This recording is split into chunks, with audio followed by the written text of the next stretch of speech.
Namaste and a warm welcome to the Ex-Christian Show, the insider view of Christianity from the outside. Today we have with us our former pastor and church leader, David Ramsey. For 10 years, David was a Baptist minister and he holds degrees from Wake Forest University, Duke University, and he was named a fellow in religion and leadership development at Princeton Theological Seminary. His sermons appeared frequently in national clergy journals and religious publications, and David has served on numerous civic and religious boards. After spending nearly 10 years studying religion at prestigious academic institutions including Duke and Princeton, and spending a decade as a Baptist minister, David experienced a crisis of faith and walked away from ministry. He authored a book called Speaking of God, We Don't Know Bleep. It's a candid, witty, and stimulating book in which David invokes biblical scholarship, human psychology, classic philosophy, and modern literature, as well as common sense and his personal experience, all of this to critically examine religion. He traces the journey of his own doubt from the foundation of Christianity to the very existence of God. After all that, he switched careers, and he is currently a principal with the world's largest online retail and cloud technology company, Amazon. Welcome to the show, David. Thank you, Esther. Glad to be here. So you said that the resurrection of Jesus was the linchpin of your core belief system. And you also said that you fiercely defended resurrection in a paper in class. What changed, David?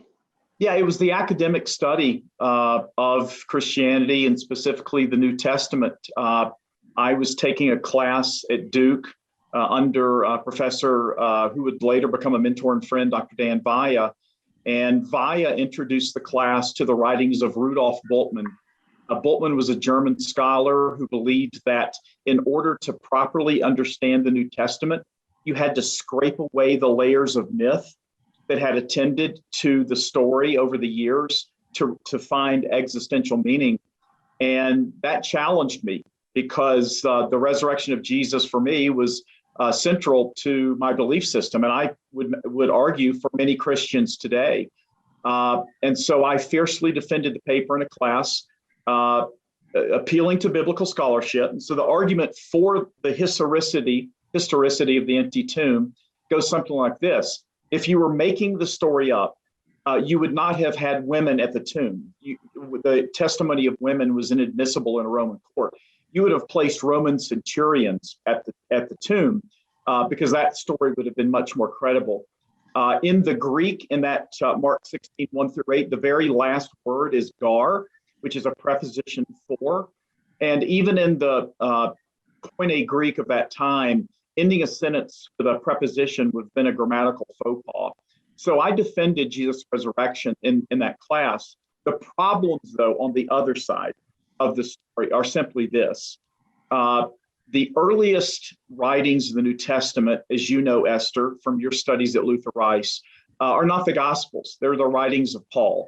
So Paul, writing sometime around 50 AD in 1 Corinthians 15, in which he fiercely defends the resurrection of Jesus, cites what many believe was an ancient hymn or tradition that Christ was buried, or he died, he was buried and raised on the third day. But there's something conspicuous by its absence, and that's the lack of the empty tomb story. So why is this a problem? We don't see the empty tomb story until about 25 years later in Mark's gospel. So the dating of the New Testament is a settled matter for the most part among New Testament scholars, and Mark's gospel is believed to be the earliest, written around 70 AD. So you have Paul writing in, say, 50 AD, doesn't mention the empty tomb. Mark tells the story some 25 years later. Why doesn't Paul reference the empty tomb? Is he unaware of the story? How could a story of that significance be unknown to Paul? Or did Paul not consider the empty tomb story to be necessary for his argument? that would be like a prosecuting attorney having the smoking gun, fingerprints, and DNA and saying, I don't need to introduce those into evidence. My case will rest upon witnesses or appearances. Or, and here's the scholarly rub, had the story not yet been invented. And to take that a step further, Esther, as you know, there were other divine men in that time and place. Jesus was not the only one. And those men had elements in their narratives that were really table stakes. The first was a miraculous birth. The second was miracles during life. And the third was something miraculous post-death. So if Jesus wanted to sit at the table, and more specifically, if his followers wanted Jesus to have a seat at the table as a divine man or God, you had to have those elements in that narrative. And so after years of thinking about this and studying further, I came to the conclusion that that story was myth. And with that, the rest of my faith began to fall apart. Interesting journey. So you suggested something called Ramsey theory in your book. What is it about? Yeah, so the Ramsey theory is in opposition to Pascal's wager theory. Esther, I think you're aware of that. But for your audience, Blaise Pascal, the French philosopher, said, why not take a gamble and believe? Because if you're right, then you have an infinite reward in heaven. If you're wrong, that there is no God, you've wasted nothing. You've wasted no time. And the Ramsey theory goes something like this. If there is a God, and that God, that same God created me with a brain with which to think, and if that God can't handle my intellectual rigor and my intellectual honesty, then that's not much of a God, I would maintain. That's a small God, and that's a very insecure God. So at the end of the day, I made, I guess, peace with either the God that does exist, doesn't exist, to say, you know who I am. You know that I gave about 10 good earning years of my life believing in you. I no longer can. And maybe I'm wrong, but I can't force my mind. I can't wrap it into pretzels, believing things that I know to be false, and in some cases, egregiously so. Yeah, to be very precise, you said in calling the Christian God insecure, this is what you said in your book. Insecure and maladjusted parent who needs medication and therapy more than unbridled praise and worship. So do you want to say something about that? Yeah, that's taken from a chapter. I believe the title of that chapter is The Wide-Eyed Worship of an Insecure God. And I start that chapter by creating a scenario, and I ask the reader to imagine a child being summoned to her parents' living room. And the parent says, here's the deal. Every week at this appointed time, you're going to come in front of me. You're going to praise me. You're going to worship me. You're going to exalt me. You're going to confess your sins, everything you've done wrong, all of them to me, and I will forgive you. Then you will write a sermon or a homily about, yes, me. And then we will do that again next week and the next. And so I then pivot from that to say, imagine what an outsider would say looking at that kind of parent. They would say, wow, that's a pretty insecure parent. And I think that child will also find something problematic with that. Well, my argument is that's what a Christian or Jewish worship service looks like. At an appointed time, everyone gathers. They tell this God how wonderful he is, how great he is. They love this God. They sing hymns to him. They confess their sins. And then a homily or a sermon is delivered, usually centered on, guess who, God. And every week, week in and week out, that process continues. Lather, rinse, repeat.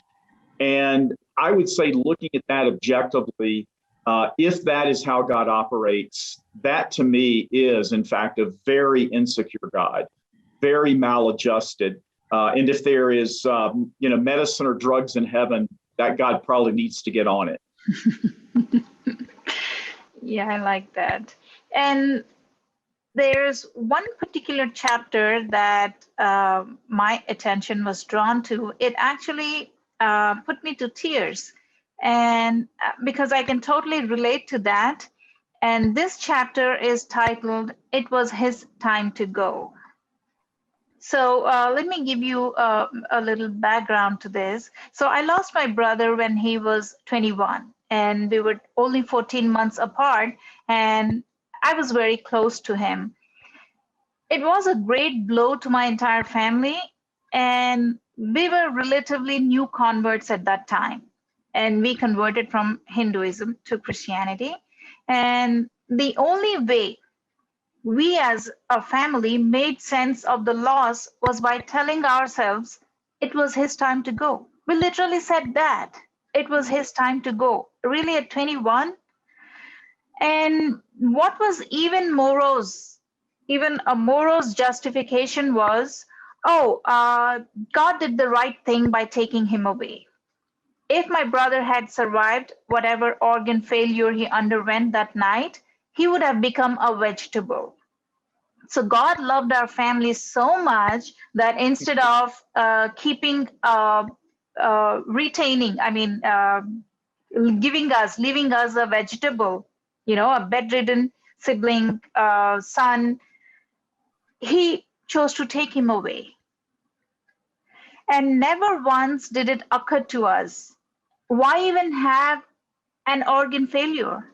Why couldn't God prevent the organ failure? Why couldn't that night be a miracle night where all his ailments that he had suffered right from his childhood miraculously vanished? We were actually trying to protect God, if you will. So what is this tendency of Christians? First of all, that's such a sad story, Esther, and I'm sorry for your loss. Yeah, thank you.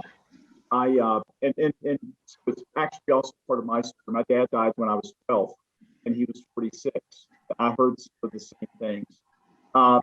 In response to what is behind this, I think that people like to think that God is in control of the world, and that there are no accidents, and that chance does not govern. And to your point, they will go to great lengths to defend God and defend that worldview, because to think otherwise is to allow for the possibility that chance does in fact govern our lives. And I don't think you need to look very far to see that that is actually true. Esther, you know as well as I, we see billboards and signs that say God is in control. That's kind of the second cousin, I think, to It Was His Time to Go. And when I see those, it's almost laughable, because I'm thinking, really, God is in control? I would really hate with COVID-19. Really, that looks kind of out of control to me. Auschwitz, God is in control? No, I'm going to argue with you there. And then back to It Was His Time to Go. That sentiment may ring true for someone who's reached the age of 85 or 90. Past the age beyond which actuaries estimate lives. But when you're talking about a 6-year-old child who dies and someone says it was his time to go, that rings hollow and is actually very cruel. And in my book, I say you can't cherry pick with this saying of it was his time to go, because either every death is predetermined, the manner and instance and timing of the death is predetermined, or it isn't. And if it is predetermined, then that places God's hands on the furnace doors at Auschwitz, on the yokes of the airliners that crashed into the World Trade Centers, and at the bedside of parents grieving for a 6-year-old child. And if that is in fact God, that is not a God. That is a monster. And I have no desire to worship, follow, or love a monster. True. Yeah. You talked a little bit about the calling, the divine calling of pastors, and is it really a divine calling, or is there some other purpose that they feel they are called? Yeah, it's a great question. I do talk about that in my book, and I did, Esther, have a very strong sense of sacred calling when I decided to enter divinity school. Actually, when I entered Duke, it was for the express purpose of getting a PhD in teaching. But while I was there, jobs in religion departments were drying up, cuts were being made across the country. And I was also interning in a Baptist church in Chapel Hill under a very bright, earthy Baptist minister who would occasionally drink, occasionally curse, and who subscribed to the notion wherever there are 3 or 4 Baptists, there should be a 5th. And, I observed him and watched him, and I thought, if I don't have to sacrifice, my peccadillos, I think I might be fit for a call in ministry. And I did. I shifted my focus away from pursuing a PhD to a ministerial track. And so I entered ministry with that sense of calling. So that's one piece to that. But in the Baptist church, Esther, when ministers and churches talk about calling or God calling, in my book, I argued that it's more than a bit disingenuous. Because let me tell you how the calling system works in a Baptist church. And I'll ask you this question. Have you ever heard of God calling a Baptist minister to a smaller church making less money? Kind of interesting how it works, isn't it? God always calls Baptist ministers to larger churches making more money. Now, in the rare cases where ministers move to smaller churches, I would argue that there's something there. There's a history, there's a context. So when I was leaving my first congregation for my second, which would be a larger church, making more money, I told my congregation, maybe God is in this, but let me ask you this. And I posed the question to them, have you ever heard God calling a Baptist minister to a smaller church making less money? And after the service, an older Virginia gentleman with a classic Southern drawl said, Dave, I'm so glad you didn't give us that bullshit about God calling you to that church. And I said, maybe God is in it, but I think you're in on the canard. I will tell you this, Esther, I, for the most part, was fulfilled in my career as a minister. I enjoyed the acts of ministry. I enjoyed reading and writing and preparing sermons and delivering sermons. And I was very methodical. I would start on Monday, with a blank sheet of paper. And by Friday, I had a manuscript. On Saturday, I would commit it to memory.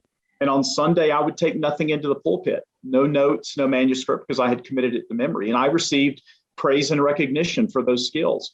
I enjoyed being with people in the liminal moments of life, including death. There was something very powerful about being present with people in those times. And I felt that I had a gift to offer there, having lost my own father when I was 12. And there were certainly some more unsavory things about ministry that I didn't enjoy.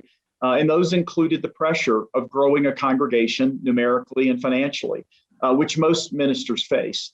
But on balance, I felt that I was equipped to be an effective minister. And I think for the most part, I was. I think both of my congregations would, put me in the beloved status. I think I was liked and respected, certainly not by everyone, but by most. But as I moved from the worldview that I entered ministry with to a more agnostic worldview, I could no longer do it. It, for me, became a sacrifice of my personal integrity and intellect. And I walked away, and started my life over at the age of 35.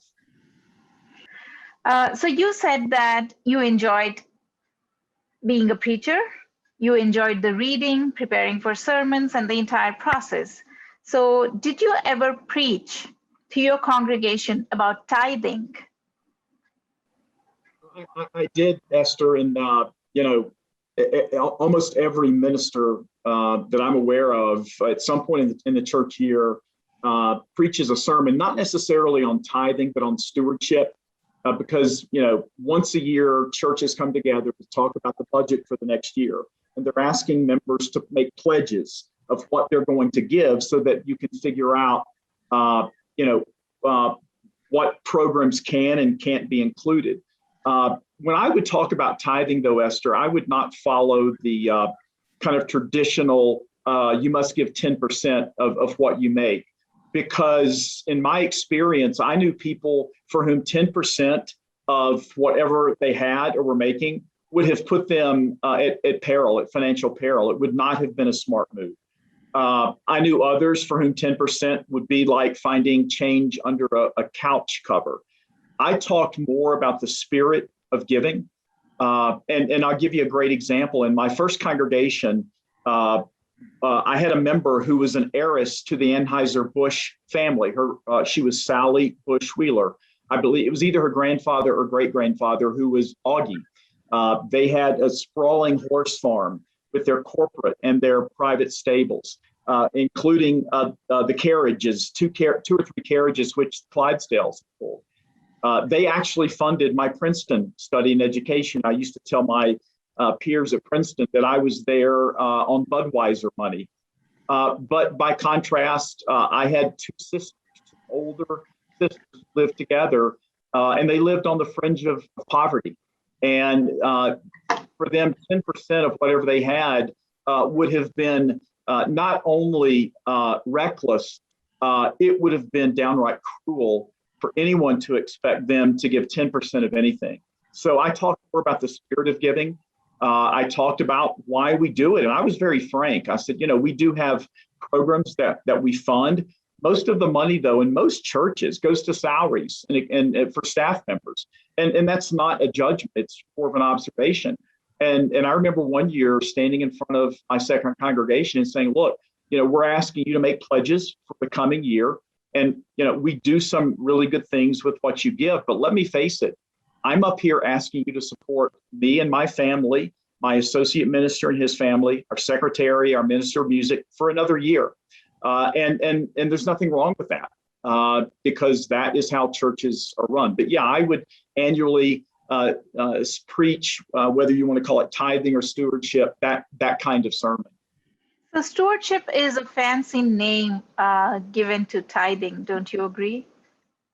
It is. You could also make the argument it is a bit disingenuous. I think it follows from the notion that I don't believe in anymore. That God has entrusted His creation to you, including church matters, and we're called to be good stewards, of those resources and of those matters. I no longer believe that, and even when I was doing it. My cynical side viewed church kind of like a business. And let's face it, at the end of the day, at least in my experience, churches expect their minister to grow the congregation numerically and financially. And if you don't do that, it can be very uncomfortable, for you. And I've even, stories where ministers are asked to leave. And in the Baptist church, when you leave, you don't have a landing spot because there's no hierarchy. There's no denominational organization to take care of you. Unlike the Methodist church, if there's pastor-parish conflict, a superintendent comes in, tries to deal with a conflict. If it can't be resolved, that minister simply moves to another church and someone comes in behind him or her. The Baptist church, it doesn't work that way. And so at the end of the day, a church is a lot like a business. Churches use the language of evangelism and saving souls, but it is all about, to be very crude and to use, football coaching jargon, it's about putting butts in seats. And I had a church member in my second congregation use that language. We pay you to put butts in seats every Sunday. Could you repeat that? Yeah, I had a church member in my second congregation who compared the job of a minister to that of a college football coach who gets paid to put butts in seats, to bring people into the stadium to watch the athletic contest. And I'll tell you this, Esther. So, I left the ministry at the age of 35. I started my life over. I got into the burgeoning field of technology sales. And I've had, some very high pressure jobs with, multi-million-dollar responsibilities. In any given year, I make between 10 and 15 times my best year of ministry. Let me just put that in. I make between 10 and 15 times my best year in ministry, but I have 1/10 of the pressure that I felt as a minister. The pressures are incomparable. I sleep at night, and I've slept at night soundly ever since walking away from ministry. In that respect, it is, in fact, like a business, and church members deny it all day long. But you show me a congregation whose membership is in decline and has been in decline for years, and I'll show you a pulpit where a minister has tremendous anxiety because of those pressures.